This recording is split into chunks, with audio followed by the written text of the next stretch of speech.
The affirmative task we have now is to actually create a new world order, because the global order is changing again.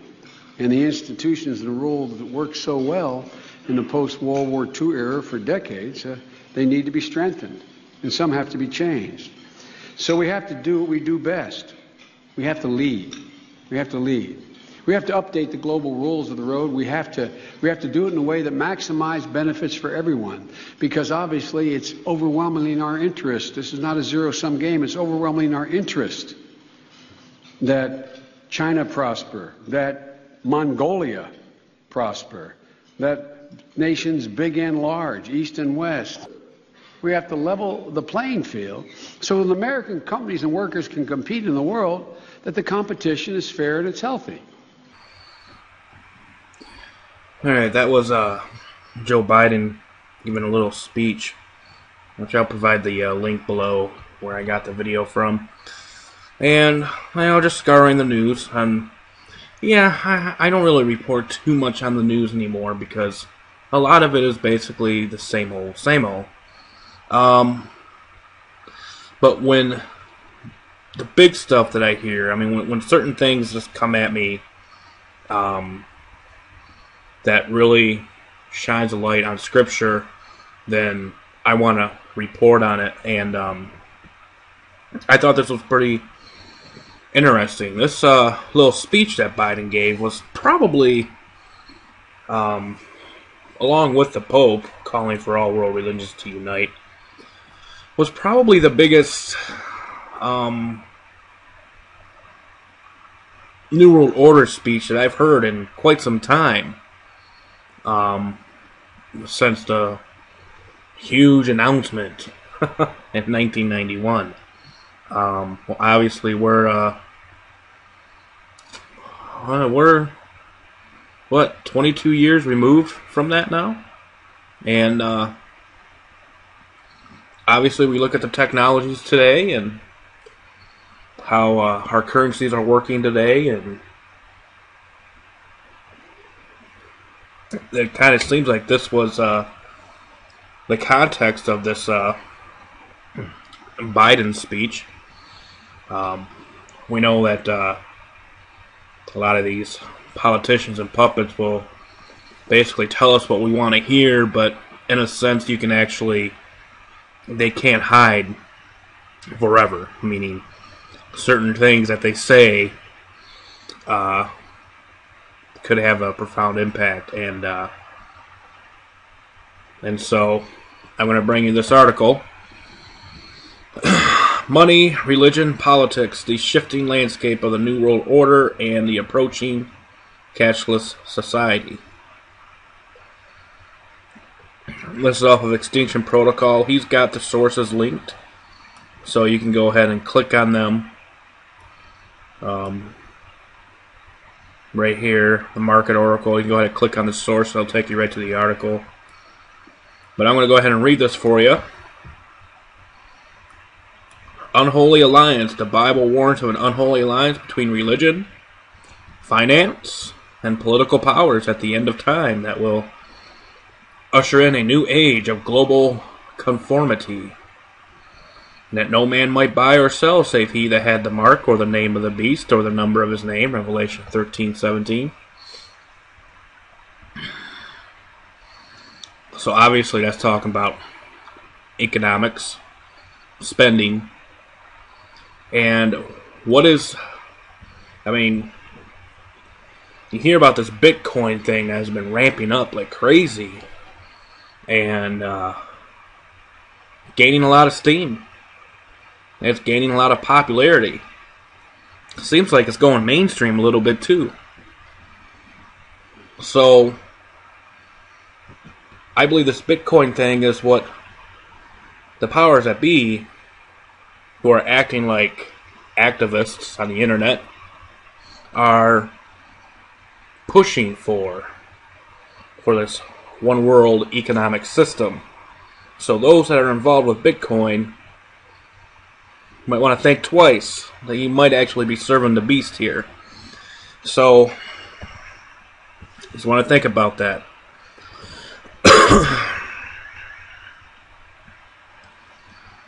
April 8th, 2013 economy. The same could potentially be said for Bitcoin, as over the past months its popularity has grown so much that anarcho-capitalist, libertarian, freedom fighter against mankind's two biggest enemies, the state and the central banks, Dollar Vigilante chief editor Jeff Barwick has been on CNBC, CNN, Fox News, and BBC. Dollar Vigilante is basically I guess you can call a independent or alternative media site. So, I mean, obviously he's putting his face out in the mainstream now. You always got to watch that. And other mainstream outlets. What brought on this sudden attention? No, not our anarcho-capitalism, but our announcement of the world's first Bitcoin ATM. So, is Jeff just a patsy so that the New World Order can bring in a digital currency? I began wondering this myself, and I came to what I think is a reasonable conclusion. What many skeptics fail to understand is that the so-called New World Order, with its global governance, fiat currencies, and so on, has already, for the most part, been implemented on a global scale, especially economically. For instance, 95% plus of fiat money today is digital. And it's all based on the Federal Reserve System, thus creating one worldwide currency with lots of different designs on the actual notes, supposedly representing the various cultural backgrounds of nation-states. Despite nearly everything being digital already, there are mainstream technologies that go above and beyond, aiming to rule out the need for cash.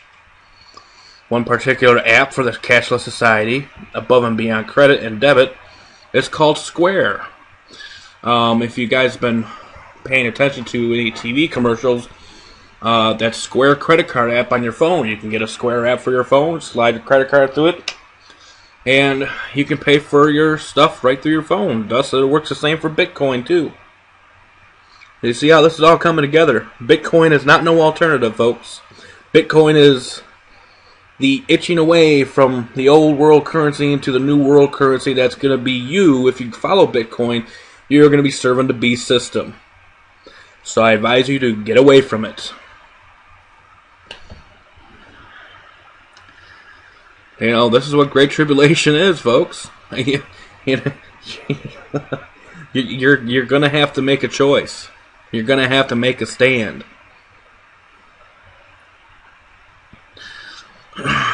And it was developed by Jack Dorsey, Twitter's co-founder. According to CNN, this is a telltale sign that the mobile payments revolution has arrived. CNN writes, as anyone who has studied American consumers know, changing the way Americans pay for stuff is going to be really hard work.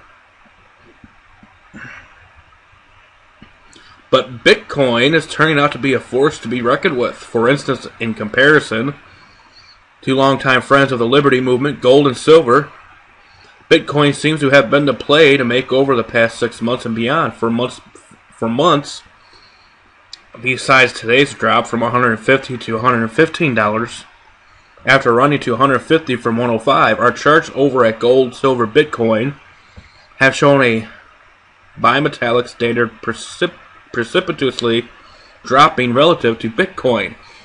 So when you read passages like you will be throwing your gold and silver into the streets and these types of things, this has really got to come into mind as far as technology goes. Now, you can think any way however you want to think about this, but you're going to be throwing your gold and silver in the streets. You've heaped for yourself treasures for the last days. And if you think you're going to get away from gold and silver and switch to Bitcoin and be okay, you're sadly mistaken. Because again, all of this is set up by the beast system. Okay? This age, this world, the kingdoms of this world.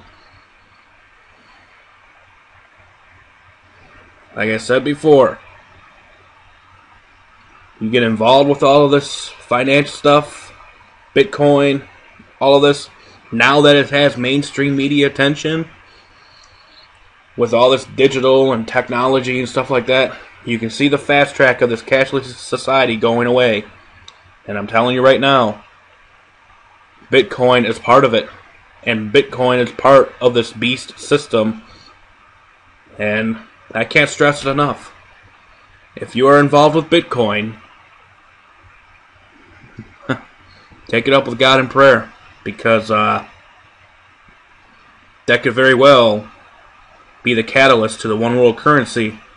And that could very well be a precursor to you supporting the beast system by using Bitcoin. Mark of the Beast is not just a spiritual thing, it's also physical. Revelation 13:17 says you won't be able to buy or sell without this mark.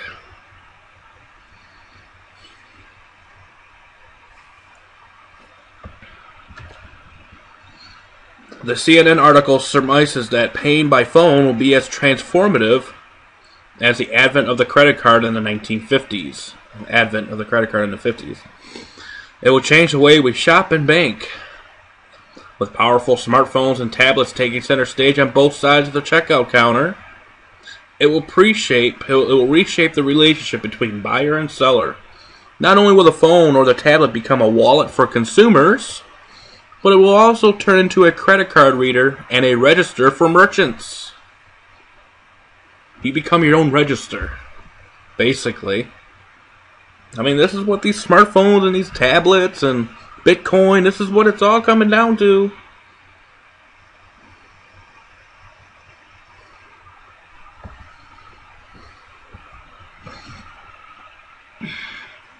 Shoppers will use their mobile device as a coupon book, a comparison shopping tool, and a repository of those unwieldy loyalty cards they carry from everyone from giant retail chains to the corner bakery. And your smartphones will serve as beacons that will alert a retailer when you walk into its store so that it can recommend products, show you reviews, or direct you to aisle 5, where that beanbag chair you didn't buy last week still beckons. And you can now have it for 10% off. You won't even need a few singles to tip the valet or pay the dog walker, because they'll take mobile payments too. This basically explains the Bitcoin experience. One big difference: while CNN assumes a central authority, Bitcoin does not. With big players like AT&T, Verizon, Visa, MasterCard, Google, Microsoft, and eBay's PayPal unit investing in billions in digital payment solutions, it is no surprise that the mainstream media is serving the idea to the public domain in kind and uncritical ways. One of their assumptions is a monopoly on the technology by some corporation friendly to compromising. While the mainstream press has been unable to ignore Bitcoin, it certainly has been critical of Bitcoin being prone to hackers. Sure, a great many people have lost Bitcoins, but imagine if the general population had to become their own banks. Most of them will get eaten right away by sharks in the economic waters. The CNN article champions the ease of digital transactions and the time saved. Bitcoin is surely faster. While this revolution will be powered by complex technology, its ultimate effect will be to greatly simplify things for consumers. Think about my experience at Grumpy. While I had to fiddle with my phone ahead of time to upload my credit card to the Square app and to authorize it to talk to the Grumpy register, once there, the phone never left my pocket.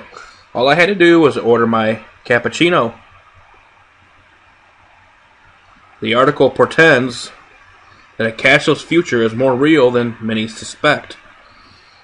According to the global head of mobile at Visa, financial institutions are going to have a big role to play. We are, I think, on a precipice of some fundamental change in the way money is exchanged between consumers and businesses. Republican Shelley Moore Capito, West Virginia, said as she opened the first of a string of hearings 1 year ago on cashless ways.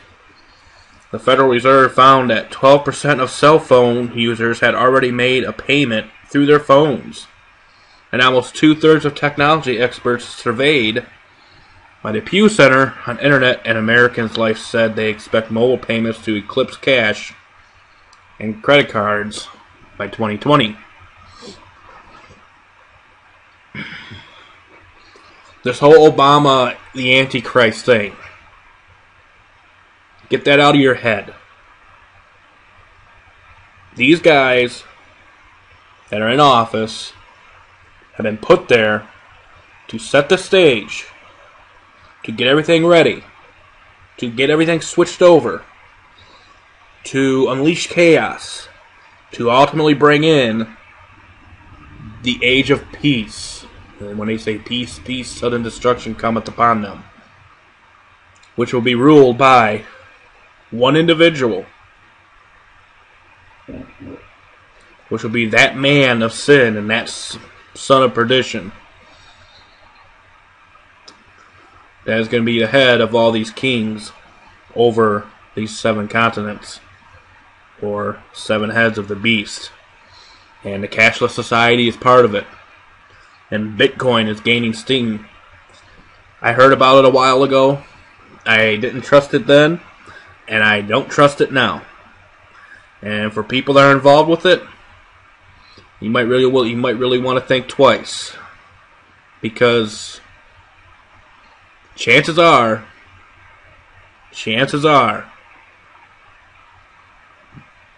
there's a good possibility that that could be very well used as your global currency. And if that's the case, and if you still consider to go for it and still consider to use it, then you might as well polish up your shoes and get ready to accept the rest of the mark of the beast, because that is part of it. There's coming a time, folks, where you are going to have to rely on God. There's coming a time when you are not going to be able to go to the world for help. There's going to come a time where great tribulation is going to befall this world, and the only person you can rely on is Jesus Christ, Emmanuel, God with us. There's going to come a time when you're going to have to walk on that water, and the waves are going to crash in around you, and you are going to have to keep your eyes and your faith in the one and only Son of God. Bitcoin ain't going to save you. This world ain't going to save you, regardless of how fancy the technology is.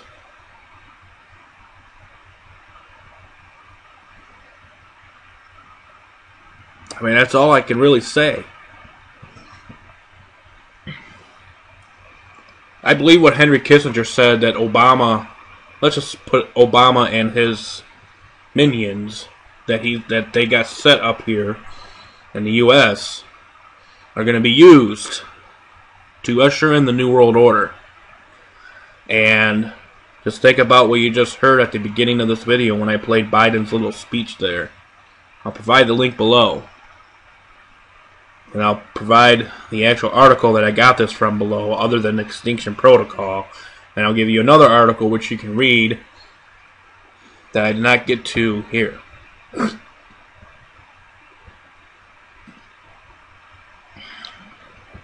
So,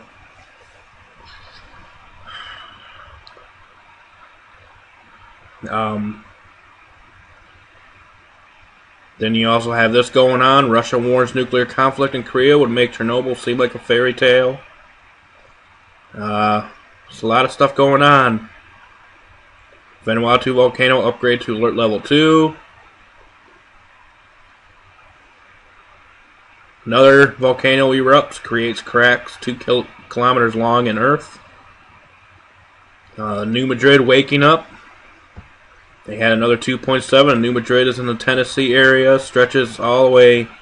I mean, a huge earthquake would be felt all the way up through Michigan, up into the UP. If a big one hit in the New Madrid area, we would probably feel it here, where I'm at in Michigan anyway. So, but I really would caution people that are starting to put their whole trust in another monetary system. Don't put your trust in currency. Don't put your trust in a monetary system. Put your trust in God and your faith in Him. Okay, so what I'm going to do is I'm going to play you a commercial from the Square app for these mobile phones that was from April 2012. And you can see where all of this is going.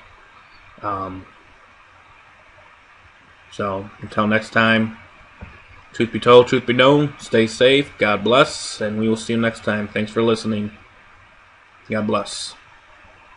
Hi, I'm Lauren Good reporting for All Things D, and for this week's product review, I've been trekking around San Francisco and New York City buying lots of cups of coffee and cookies and pastries and, in one case, even some beef jerky with nothing but my smartphone because I've been testing mobile payments applications. Now, in case you've missed the memo, there is a battle brewing over who gets to control this idea of your digital wallet. People carry around their smartphones with them everywhere these days, and so some companies are saying, well, why don't they just pay for things with their smartphone as well? There are big companies like Google getting into the game with the Google Wallet app, and some wireless companies have created a joint venture because they also want to create an application where you can pay for things with your smartphone. Credit card companies such as Visa have their own idea of what the digital wallet is, and then there are companies like PayPal, Intuit, and Square, which are catering to small businesses who maybe before didn't have credit card machines, but now can use things like the iPhone and the iPad to swipe a customer's credit card. Now, on the consumer side of things, a couple of these companies have been focused on building a really great consumer application. So someone like me could go into a store and use the app or just say, hey, I'm here, and be able to purchase something. And that's exactly what Square has been doing. Square is a San Francisco-based startup led by Jack Dorsey, who's known for creating Twitter. And up until now, the company's really been known for this little square dongle that goes into the top of an iPhone or iPad or Android phone and accepts credit card payments. But more recently, the company has been focused on its consumer app, which used to be called Cardcase and is now Pay with Square. So I've been using Pay with Square for the past week and a half, and here's what my experience has been like. First, I had to link my account to the app. The app is free. It's available on both the iPhone and Android phones. So I tested it using my iPhone and a Samsung Galaxy Nexus phone. The first time I used Pay with Square, I was at a coffee shop in San Francisco, and I had to link it to my credit card account, and I also had to upload a picture to the app. Otherwise, I was not going to be allowed to purchase anything. This creates an additional layer of security so that when you go up to the register and you say, I'm here and I'm paying with Square, the person behind the register can look at the list of names on the iPad app because they're actually using an iPad with a Square dongle in order to accept the payment. And they can see that it's you based on the picture. Now, in the event that you decide you're going to upload a picture of the Brooklyn Bridge or your pet instead of a picture of yourself, the merchant does have the right to ask for additional forms of ID or just deny you the purchase because, as I said, that's supposed to create an additional layer of security. So once I did all that, I was ready to use the application. I came back to New York. I went to another coffee shop. And one thing that Square has been touting is that this app is supposed to provide a hands-free payment experience. So the idea is that you wouldn't even have to take the phone out of your pocket or your bag in order to make a purchase. When I went to the coffee shop here in New York that I knew was accepting Square, I went up to the register, I ordered my coffee, and I said, okay, my name is Lauren Good, and you should see me there on your register. Just charge it to my tab. And they didn't see me because it turns out within the app you also have to activate this auto tab in order to be visible on the iPad register as soon as you walk into the shop. So the next time I went to a coffee shop, I had the auto tab turned on within that merchant, within the Pay with Square application, and they saw me right away on their iPad register, and they were able to just charge my account with one tap. I did ask for a receipt, and within a few moments after making the purchase, I got a notification from Square on my phone that I had purchased a coffee and a pastry, and then I could later go back into the Square app and see all the things that I had purchased itemized as you would on a receipt. One thing I really liked about the new Pay with Square app was the tilt to map feature. So in my case, I was actually looking for shops and stores around my neighborhood that would accept Square as a form of payment, because there aren't actually that many venues that do that yet. There are about 75,000 across the U.S. So what I would do is, once I was within the application... Well, there you have it. I'll go ahead and post the this link below, and you can go ahead and check this article out, and you can see where all these things are headed. Again, truth be told, truth be known, stay safe. God bless, and thank you for listening. Talk to you guys later. Bye-bye.